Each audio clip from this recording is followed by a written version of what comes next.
तो दोस्तों, एक बार फिर एक नया दिन, एक नई कहानी, एक नया किस्सा लेके मैं बलजीत परमार आपके सामने हाज़िर हूँ अपने चैनल बलजीत परमार पर यू लेके।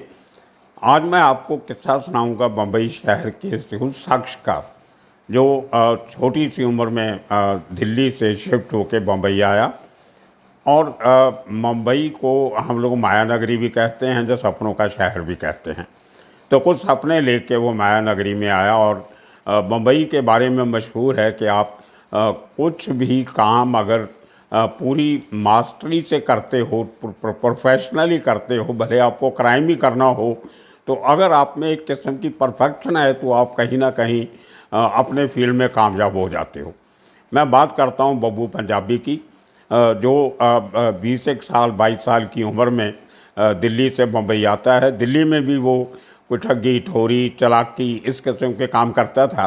और वहाँ पे जब पुलिस का प्रेशर बढ़ा तो दिल्ली से भाग के मुंबई आ गया।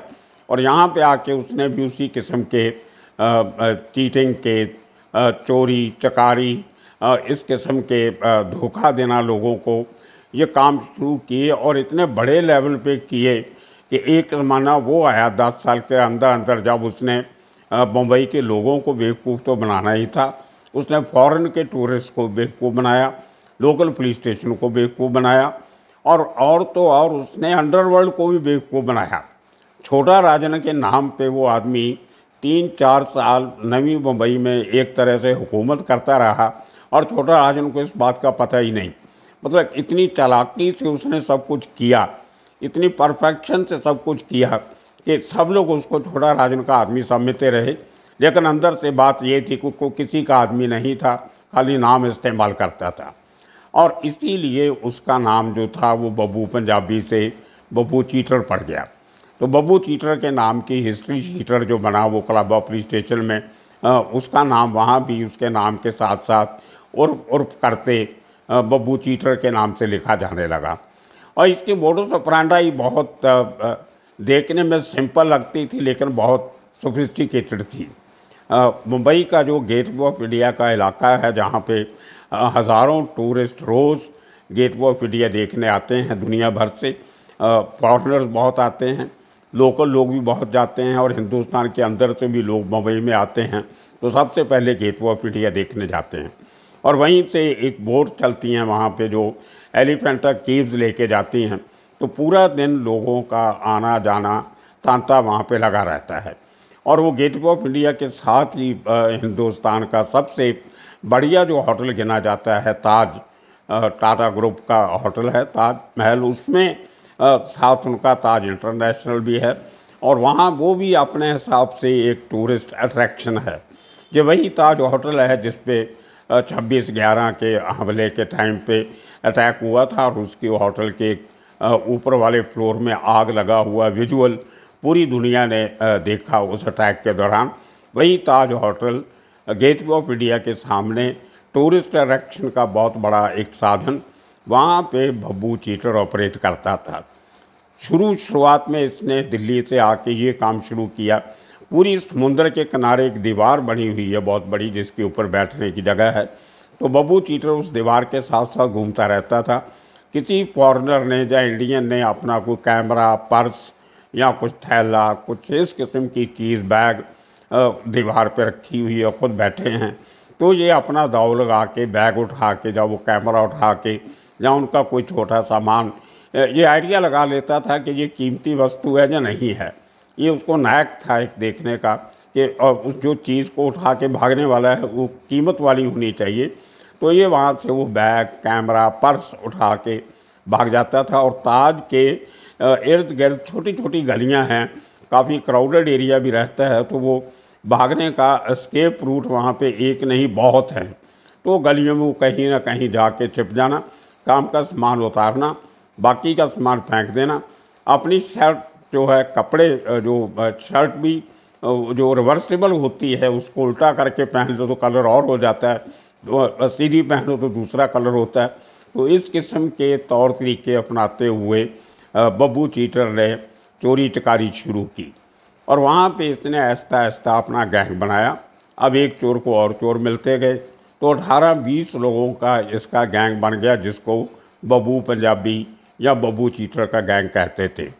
उस गैंग के साथ ऑपरेट करते करते बहुत से फॉरेनर जो है, आपको मालूम है कि वो शॉर्ट टर्म टूरिस्ट वीज़ा पे आते हैं। वो खाली बम्बई तो आते नहीं, उन्होंने ताजमहल देखने भी जाना होता है, कुछ लोगों ने गोवा भी जाना होता है, कुछ लोग कलकत्ता भी जाते हैं सिटी ऑफ जॉय देखने के लिए। तो उनके पास इतना समय नहीं होता कि अगर उनकी कोई चीज़ चोरी हो गई तो वो लोकल पुलिस स्टेशन में कंप्लेंट करवाएं, फिर उसको चीज़ को मिलने की उड़ीक करें, इंतज़ार करें, और उसके बाद जो कोर्ट में केस चलेगा तो कोर्ट में जाके गवाहियाँ दें। तो इतना टाइम होता नहीं, तो वो लोग कंप्लेंट करने से कतराते थे। दूसरा, जो फॉरेनर लोग जो हैं ज़्यादा, वो थोड़ा अपना एहतियात भी इस्तेमाल करते हैं।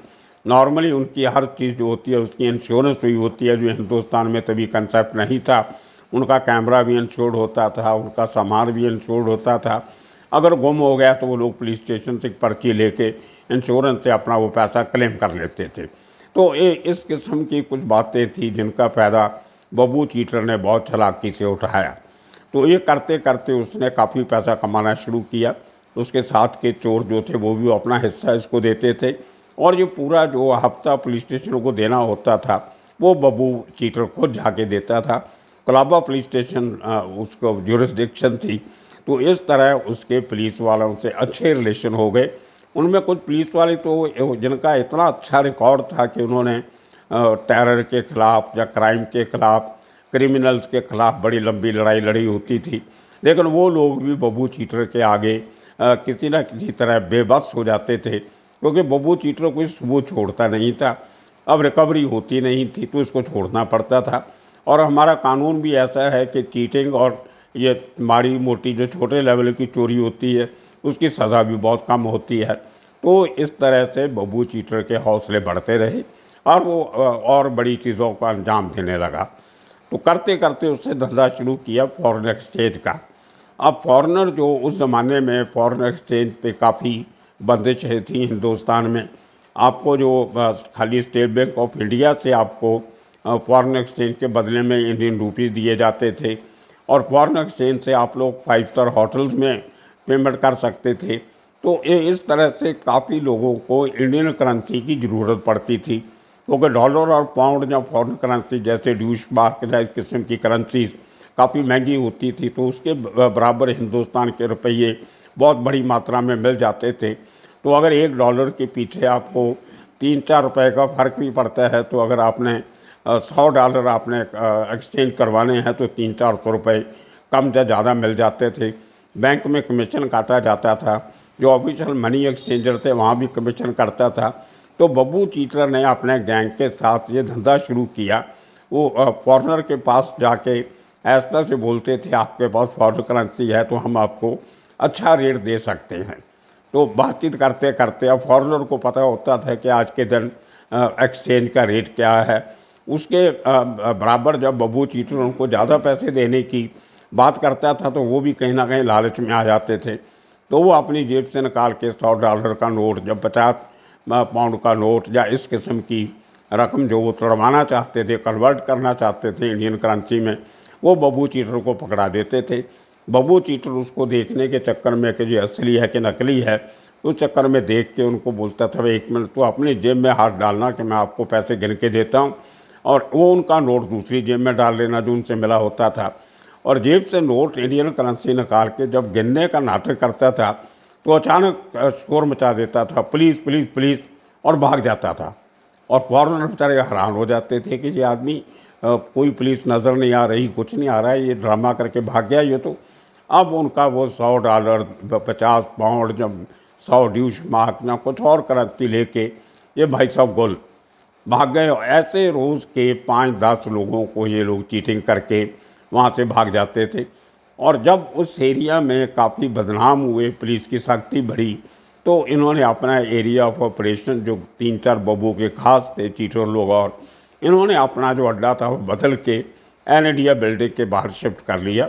उस समुद्र के किनारे पे बिल्डिंग है, उसके बिल्कुल साथ ओबराय शेरटन होटल है, और उस होटल में भी टूरिस्ट बहुत ज़्यादा आके रुकते थे, जैसे ताज में रुकते हैं।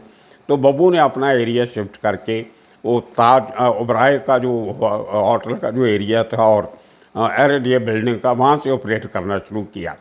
तो मैं उसको, वो दिल्ली का था, पंजाबी बोलता था, तो मैं बम्बई में जो 3-4 ही हम पंजाबी रिपोर्टर थे, उनमें से मैं अकेला ही ज़्यादा एक्टिव था, बाकी 2 बेचारे काफ़ी सीनियर थे, वो अपने दफ्तर से कम निकलते थे। तो मैं इसको मिलता गिलता रहता था। तो इसके साथ साथ उन दिनों में बब्बू चीटर ने पुलिस के खबरी का धंधा भी शुरू कर दिया था। तो कुछ अंदर के क्राइम की खबरें भी ये देने लग गया पुलिस को। तो थोड़ा सा इसका रुतबा बढ़ता रहा।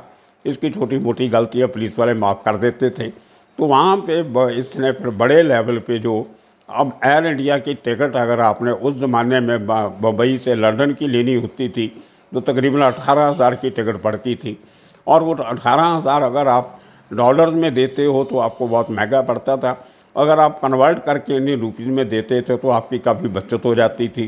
तो बब्बू पंजाबी ने, बब्बू चीटर ने बहुत बड़े लेवल पे इंडियन करेंसी का एक्सचेंज करना, उनको इंडियन करेंसी दे देनी और वो टिकट खरीद लेते थे।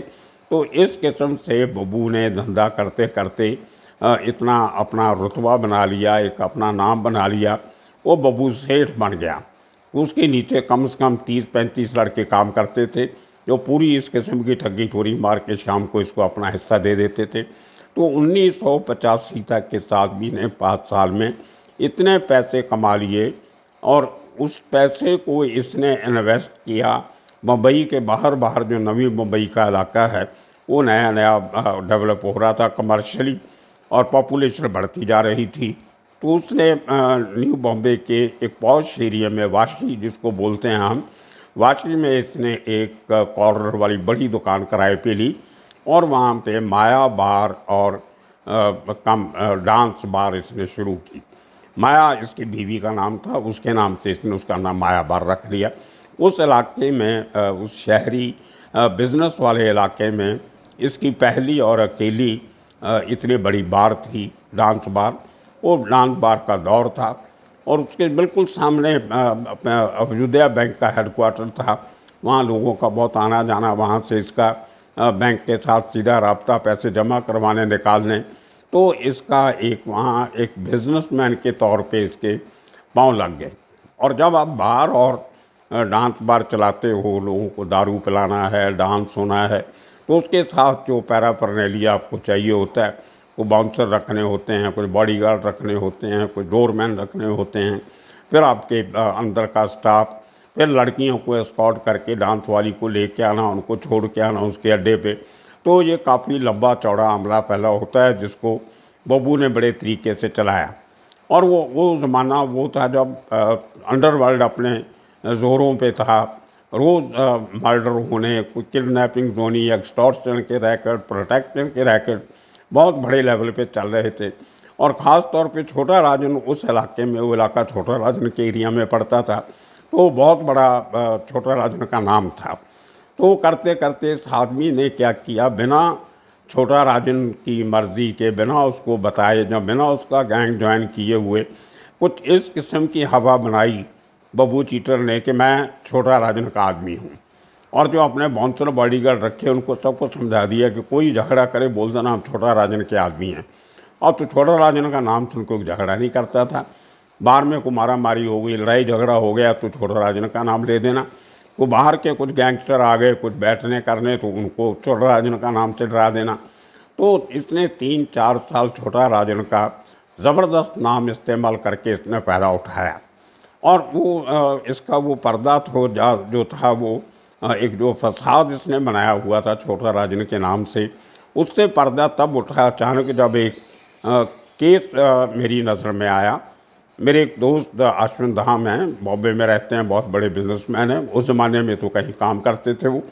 तो उनके जो पिताजी थे वो सेंट्रल गवर्नमेंट में काम करते थे। उनको सेंट्रल गवर्नमेंट हाउसिंग सोसाइटी जो एल्टोपिल में है वहाँ उनको सरकारी मकान मिला हुआ था। तो उन्होंने जब वाशी डेवलप हो रहा था वहाँ पे एक वन रूम हॉल का फ्लैट लिया था कम पैसे में। तो जब वो रिटायर हुए थे उन्होंने वो जो किराएदार रहते थे उनको कहा कि आप हमारा घर खाली कर दीजिए, मुझे सरकारी घर छोड़ के अपने घर में शिफ्ट करना है। और जो लड़के 2-3 वहाँ रहते थे वो कहते हैं हम तो खाली नहीं करेंगे, हम तो अभी इतने सालों से रहते हैं, घर तो हमारा हो गया, आपको मालूम नहीं हम छोटा राजन के आदमी हैं। तो बुजुर्ग आदमी बेचारा सरकारी मुलाजम एजड 60 साल के ऊपर का सीनियर सिटीज़न, वो डर गया। उसने अपने बेटे से बात की कि ऐसे वो लड़के खाली करने से मना कर रहे हैं। तो अश्विन धाम ने मेरे से बात की कि भाई साहब आपको पुलिस वाले जानते हैं, दूसरे जानते हैं, चलिए हमारे साथ हेल्प कीजिए हमारी। तो हमारे फैमिली रिलेशन थे तो मैं उनके साथ चला गया। मुझे भी उन लोगों ने बोला कि हम तो छोटा राजन के आदमी है, जहाँ जाना आप जाइए, हम खाली नहीं करेंगे, जहाँ हमें इतने पैसे दीजिए। वो 2.5-3 लाख रुपया मांग लिया, वो हमें दीजिए। और वो रिटायर्ड आदमी बेचारा, उसको तो पेंशन मिलती थी, कहाँ से 2.5 लाख रुपया लाता उनको देने के लिए। तो खैर अश्विन धाम ने मुझे सलाह दी कि आप ऐसा करते हैं कि दुबई चलते हैं और छोटा राजन को जाके मिलते हैं डायरेक्ट, आपको वो जानता है। तो छोटा राजन उन दिनों में दाऊद इब्राहिम के ऑफिस में पर्ल सेंटर दुबई में बैठता था। दाऊद के साथ वाली कैबिन जो थी वो छोटा राजन की कैबिन थी। तो हम लोग दुबई की टिकट करा के दुबई पहुंच गए। तो छोटा राजन को जाके मिले, उसको सब बताया कि ऐसे ऐसे आपका आदमी, उसने हमारे ये इनके पिताजी का घर दबा लिया, छोड़ नहीं रहा है। छोटा राजन बहुत हैरान, बोलते हैं ये आदमी तो मेरे को आदमी नहीं है। उसने किसी को फ़ोन मिलाया, तभी लैंडलाइन का टाइम था, मोबाइल फ़ोन हुआ नहीं करते थे। उसने पूछा कि अपना कोई जो नाम हमने उसको बताया था, जो घर पे किराए पे रहते थे, तो उसने पूछा कि ये कोई आदमी कोई अपने आदमी है क्या। तो उस आदमी ने बोल दिया न्यू बॉम्बे से कि नहीं, ये हमारा तो आदमी कोई नहीं ऐसा, इस नाम के कोई नहीं है अपने ग्रुप में कोई। तो छोटा राजन ने बोला अच्छा काम करो, उस आदमी को बोला कि मैं बलजीत परमार और अश्विन धाम मेरे पास आए हैं दुबई में, इनको आपके पास भेज रहा हूँ, तो इनका ज़रा देखो, इनका घर खाली करवा के दो, ये क्यों तंग करते हो गरीब आदमी को, शरीफ आदमी को। तो हम लोग वापस आए, तो जो हमें टेलीफोन नंबर और एड्रेस दिया गया था उस पर हम लोग पहुँचे। वो आज शख्स कोई और नहीं था, वही तारीफ भाई था, सरदार जी, जिसका जिक्र मैंने थोड़े वीडियो पहले अशोक जोशी के मर्डर केस में जिक्र किया था कि सरदार जी की मोटर स्पेयर पार्ट्स की दुकान पे अशोक जोशी को मारने की वो सारी प्लानिंग और रूट की जो रैकी की गई थी सारी उसकी दुकान से की गई थी। तो वो सरदार जी मुझे दुबई में मिल भी चुके थे, जैसा मैंने आपको पिछले एपिसोड में बताया कि अशोक जोशी के मर्डर के बाद ये सब लोग दुबई ऑस्ट्रिया होटल में थे जहाँ मैं भी रुका हुआ था, तो मैं उसको मिल चुका था। तो ये 1991 की बात है। तो हम लोग वहाँ पे गए, जब वापस आके तारी के पनवेल ऑफिस में, उसी ऑफिस में जहाँ पे रैकी की गई थी, तो वो हमें अपनी गाड़ी में बैठा के ले गया न्यू बॉम्बे। उस आदमी से बात की तो मालूम पड़ा वो आदमी घर पे नहीं थे। तो अड़ोस पड़ोस ने बताया कि वो मायाबार में काम करते हैं लड़के, वो बाउंसर हैं वहाँ पे, और वो छोटा राजन के आदमी हैं। तो हम वहाँ से सीधे मायाबार में चले गए। तो मायाबार में बब्बू चीटर अपनी कुर्सी पे बैठा, बड़ी कुर्सी, बड़ा ऑफिस बनाया हुआ बार के पीछे, पार्किंग के नीचे पार्किंग कवर की हुई थी, पूरी बरसातों के दिन थे, हल्की हल्की बरसात हो रही थी। तो उसी पार्किंग में कॉर्नर पे उसने जुए का अड्डा भी मटके का लगा रखा था। तो हम इसको जाके मिले, उसको बताया कि भाई ये तुम्हारे आदमी, ये छोटा राजन के आदमी तो तुमने पाल रखे हैं क्या। उसने देखा कि ये बलजीत परमार रिपोर्टर आदमी है, दाम जो है ये शरीफ आदमी है, ये सरदार जी मेरा क्या बिगाड़ देगा। उसको ये नहीं पता था कि वो तारी छोटा राजन का खास आदमी था सरदार जी। तो उसने अपनी फिर वही बड़ी बड़ी बातें, आपको मालूम नहीं हम कौन है, ये छोटा राजन का ग्रुप है पूरा जो हमारे साथ है, वो छोटा राजन के आदमी हैं। तो तारी ने उनको फिर उसको बताया कि मुझे छोटा राजन ने ही भेजा है कि लाओ फ़ोन लगाओ और छोटा राजन से बात करो। वो फिर बब्बू के जो उसका चेहरा जो एकदम पीला पड़ा, घबराहट होने लगी, ड्रामेबाजी तो बहुत बड़ा था वो। तो उसने वो ड्रामेबाजी की और बड़े डरते डरते जैसे ही तारी ने फ़ोन मिलाया, छोटा राजन लाइन पे आया, तो बब्बू तो जी भाई जी भाई जी भाई, हाँ जी भाई बस अभी खाली करवा देता हूँ, ये ड्रामेबाजी शुरू। और छोटा राजन को बोलने लग गया कि मुझे तो मालूम नहीं था, ये लड़कों ने मुझे बोला कि हम छोटा राजन के आदमी हैं, भाई आपके आदमी मैंने इसलिए काम पे रख लिए, मेरे तो किसी काम के भी नहीं है, मेरे को भी ज़्यादा। वो ऐसा ड्रामा किया उसने, छोटा राजन को बेवकूफ़ बना गया उसके सामने टेलीफोन पे कि ये लोग बोलते थे हम आपके आदमी हैं। तो मैंने उनको रख लिया, मुझे तो कोई ज़रूरत भी नहीं थी इनकी, इतने साल उसने मेरे को डरा रहे हैं जो लोग। तो ऐसा ड्रामा किया उसने बब्बू ने। और एक बार तो बीच में बेहोश होने का ड्रामा भी किया कि उसकी बीवी भागी आई माया, उसके 3-4 और लड़के भागे आ गए कि इनका ब्लड प्रेशर हाई हो गया, इनको अटैक आ गया, ये आ गया वो आ गया। पानी वानी उसके मुंह पे मारा तो उसको होश भी आ गई, फिर अच्छा भला हो गया। तो फिर वो लड़कों को बुला के बोलता है कि ये आप 2 घंटे में ये घर खाली करके इसका जो ताबा है इसकी चाबी इनको याशम भाई को दे दो। मुझे तो जानता ही था। मुझे जब ये सब ड्रामा चल रहा था तो ऐसा से बोलते भाई साहब अब अकेले आके मुझे बोल देते, इतनी देर तो वही जाने को आपको क्या ज़रूरत थी ये छोटे से काम के लिए। मतलब इतना ड्रामेबाज आदमी, इतना बेवकूफ़ बनाने वाला आदमी, उसने वो जब ये बात हुई तो 2 घंटे के बाद, आप मानोगे नहीं, वो आदमियों ने घर खाली करके उसकी चाबी, हम वहीं बैठे रहे 2 घंटे, उसके ऑफिस में गए नहीं हम लोग, तारी भी वहीं बैठा रहा। तो 2 घंटे के पहले पहले वो खाली घर करके चाबी हमें पकड़ा गए। फिर तारी भाई ने वापस फ़ोन लगाया दुबई, छोटा राजन को बताया कि भाई हमें चाबी मिल गई और ये मामला ख़त्म हो गया। और फिर छोटा राजन ने बब्बू को बोला कि आज के बाद कहीं आपने मेरा नाम लिया तो क्या होगा वो देख लो। और उससे बब्बू ने जो एक तहलका मचा के रखा हुआ था पूरे इलाके में कि मैं छोटा राजन का आदमी हूँ, वो भरम टूट गया। उसका जो एक बॉडीगार्ड था, उसका कोई इससे पैसे का भी लेना देना था, काफ़ी समय से पैसे नहीं दे रहा था उनको। तो उसने, उसकी बीवी को भी पता चल गया कि ये झूठ बोल रहा है, कोई छोटा राजन का आदमी नहीं है। वो पैसे को लेके मियाँ बीवी का झगड़ा भी चल रहा था।